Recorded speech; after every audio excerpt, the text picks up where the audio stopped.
मालूम है बीजेपी ने आज किसको उड़ीसा में ज्वाइन कराया है? एक बीजेडी का एमएलए जो भाजपा कार्यकर्ताओं के ऊपर गाड़ी चढ़ा दिया गांव पे, और जो है प्रधानमंत्री जी चुनावी सभाओं में जाकर के कहते हैं कि भाजपा कार्यकर्ताओं की पार्टी है।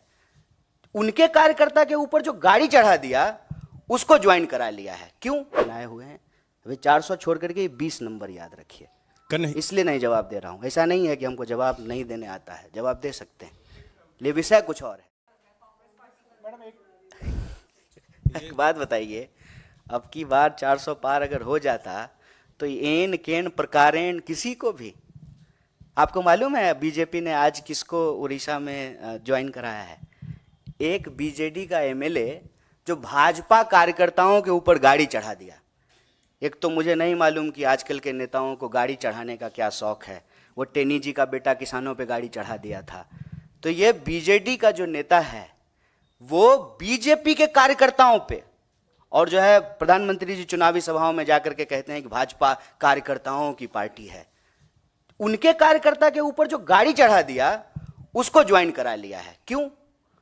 400 पार को लेकर के इतना कॉन्फिडेंट होते तो किसी भी स्तर पे जाकर के समझौता करते। अभी आपने देखा कि बिहार में जो है नीतीश कुमार को लेकर के क्या क्या बोलते थे, और अभी जो है सब एकदम सब बढ़िया, एकदम स्वीट स्वीट सा हो गया है। तो मुझे नहीं लगता है, ये दावे हैं, सुनते हैं हम भी, आप भी सुनिए।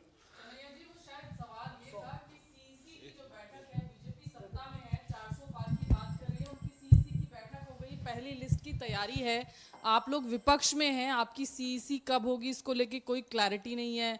अलायंस टीएमसी के साथ वेस्ट बंगाल में होगा नहीं होगा, इस पर ये भी संशय है बना आपको हुआ है। हमारी बड़ा अच्छा लगा सुन करके। कांग्रेस कवर करते हैं, कितनी चिंता करते हैं आप हमारी, बहुत बहुत अच्छा लगा। आप लोग कितना चिंतित हैं हम लोगों के लिए, बहुत अच्छा लगा, बहुत धन्यवाद।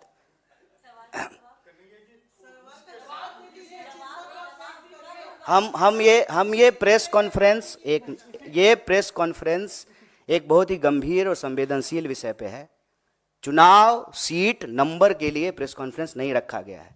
नंबर मैंने आपको बताया, 20 भारतीय लोग रूस में फंसे हुए हैं, बंधक बनाए हुए हैं। अभी 400 छोड़ करके 20 नंबर याद रखिए। इसलिए नहीं जवाब दे रहा हूं। ऐसा नहीं है कि हमको जवाब नहीं देने आता है, जवाब दे सकते हैं, ले विषय कुछ और है। ठीक है कन्हैया जी ये बताइए कि आपने कहा कि अमेरिका में भारतीय छात्रों का मर्डर भी हुआ है, संदिग्ध परिस्थितियों में मौत भी हुई है। ये जितने भी हाल के महीनों में मर्डर या संदिग्ध परिस्थितियों में मौत हुआ है, इसके पीछे विपक्ष के नाते आप कोई साजिश देख रहे हैं, फाउल प्ले देख रहे हैं? दूसरा सवाल है कि मोदी आपके क्षेत्र में जा रहे हैं कल, आप पिछले बार वहां से लोकसभा का चुनाव लड़े थे, इस बार कांग्रेस की टिकट पे बेगूसराय से लड़ेंगे आप? ये विषय अभी आज का नहीं है प्रेस वार्ता का।